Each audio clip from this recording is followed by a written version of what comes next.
Did you know that this swamp artwork from Shadowmoor illustrated by RK Post has a carbon copy released in the same set?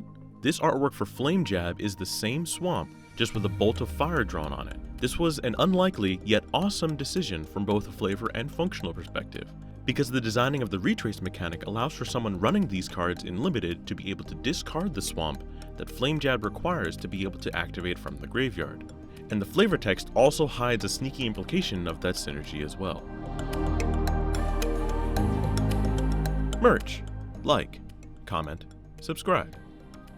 Hello, we are back with episode 10 of Back to Basics, a show where I take EDH commanders and try to find the perfect basic lands to fit them. I love seeing someone sit down with some beautiful basic lands, but something I love even more is seeing how well those lands match their commanders.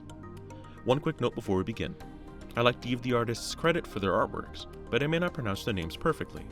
I'll try my best, but please forgive me and correct me if that ever happens. First up, we've got the Scarab God, a very beloved commander. I found two things unique about this artwork. The first being how much contrasting colors the Eternals have against the sandy gold motif of Amonkhet, which is great from a lore perspective, because they are an invading otherworldly force on the plane. And the second is his structure. His bug-like appearance and exoskeleton combined with a skeletal zombified focus is something that no other Dimir commander portrays. So I wanted to start there, with lands that focus on his insectile appearance, with this swamp from Jumpstart, illustrated by Piotr Dura, and this island from Mirrodin Besieged, illustrated by Young Park. I really like this pairing because it feels like you're looking at close-ups of his body in each of them, looking closely at his exoskeleton in the island, and then looking at his skeletal hands in the swamp, while all matching the colors of his artwork, which is an added bonus. As for matching his contrasting color scheme, I went to the Plane of Amonkhet for inspiration, and landed on this island from Hour of Devastation, illustrated by Richard Wright, and this swamp illustrated by Jonas Duro. These fit from a lore perspective and matched color-wise, so they deserved mentioning. Now, for his masterpiece collection, you'll notice that there is a very strong emphasis on that gold sand color. So take a look at this island from Theros, illustrated by Adam Paquette, and this swamp illustrated by Sam Burley from Fate Reforged that I think fit the bill quite nicely. Second on the list, we've got a partner pairing, Trynn Champion of Freedom and Silvar Devourer of the Free. A good thing to focus on is that neither of these paintings use strong line work, giving the illustrations an almost painterly storybook appearance. So I have a few suggestions for lands that match this design choice, starting with this Plains from Invasion, illustrated by Ben Thompson, and this mountain from Arcadian Masks, illustrated by Rob Alexander, and this swamp illustrated by Ramaz. These lands and framings represent the old guard of Magic the Gathering artworks, which I believe these commanders do an excellent job of emulating. But for a second land set, I went with modern framings, and I went to the Plane of Lorwyn for inspiration. So take a look at this Plains from Shadowmoor, and this swamp, both illustrated by Lars Grant West, and this mountain from Shadowmoor as well, illustrated by Dave Kendall. I feel like these lands exemplify more of that creepy high contrast atmosphere, coupling it with a hand-drawn storybook feel that matches quite nicely in my opinion. Third on the list, we've got another partner pairing, Tormad the Desecrator and Sakashima of 1,000 Faces.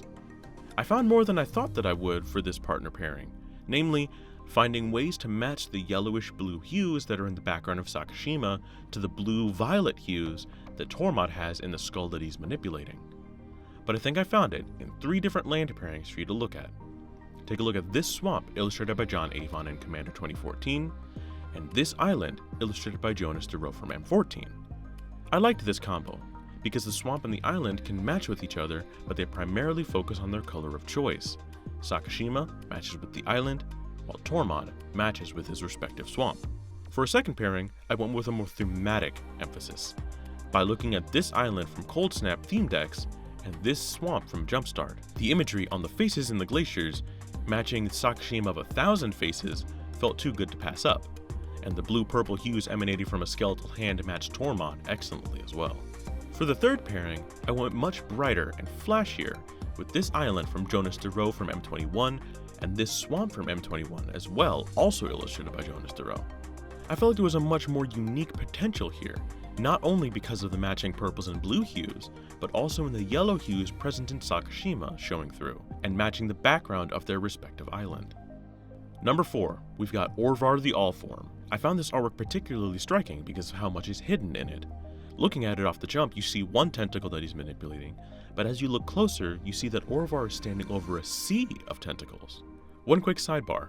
It's speculated that Orvar is the figure that's standing over the ice in both versions of Dark Depths. This isn't confirmed, but the similarities are there, of a figure with a staff walking on a sheet of ice, and a tentacled dark monster underneath that is capable of traversing between Kaldheim and Dominaria, which is where Marit Lage is typically associated. But going back to his artwork, I wanted to focus on the deep silver motif, along with the tentacle shapes that are in Orvar's visual identity. So I started with the panoramic lands from Mirrodin, illustrated by Rob Alexander, Martina Pilcherova, and John Avon, which aesthetically match, even though they aren't technically tentacles. The second pairing had to focus on the snow aspect of Orvar, so I chose a few different options that match the bleak gray atmosphere that Orvar gives off, like this island from Ice Age, illustrated by Anson Maddox, and this island from Khans of Tarkir, illustrated by Titus Lunter. There were a lot more applicable lands than I thought there would be for him, and I was really pleased with the overall result of all of them. Now for his alternate framing, the choices were even simpler because of how unique the color styling is. The heavy presence of black, followed up with the ragged and complex artwork, makes me think of this Eternal Night basic island illustrated by Rio Charisma, which fits the bill almost perfectly. And rounding out the list, we've got Doran the Siege Tower, a commander that has a lot of potential combinations. The thing I liked most about his artwork is first its brightness, making the black part of Doran's color identity almost feel like an afterthought, and its soft brushstrokes in the background that keep a focus on the character and the composition. I enjoy how looking at Doran makes him seem like he's moving, so I went with lands that have directional brushstroke patterns that give the feeling of motion, that also match the color scheme of the artwork. So started with this Plains from Mercadian Masks, illustrated by Terry Springer, this Forest from Alan Polak from Invasion, and this Swamp from Mercadian Masks, illustrated by Terry Springer as well. I feel like all of the motion lines really add to the feeling that this tree and your big toughness creatures have just sprung to life, while also doing my best to match color as well. Speaking of color, I found a second set of lands for Doran that match both his color identity, card art, and his bright storybook feel. So take a look at this Forest from Lorwyn, illustrated by Steve Prescott, and this Swamp from M13, illustrated by Mike Byrek, and this Plains from Theros, illustrated by Raul Vitali. This land pairing comes with modern frames, matches the scenery and brightness of Doran, and proudly displays trees in the artwork as an added bonus. Now for his final pairing, I wanted to focus on Doran's shading. The way that the shadows orient around him, it almost seems like there's a stroke outlining him, like an illustrated storybook kind of style. So I wanted to emphasize that aesthetic choice by looking at this Forest illustrated by Rebecca Gay, and this Plains also illustrated by Rebecca Gay, both from Commander 2016. And I paired it with this Swamp illustrated by Jim Pavelek that all have sharp line work and smooth watercolor gradients that I think look quite nice together. But there you have it, 5 more commanders sorted for which basic lands I think match them best.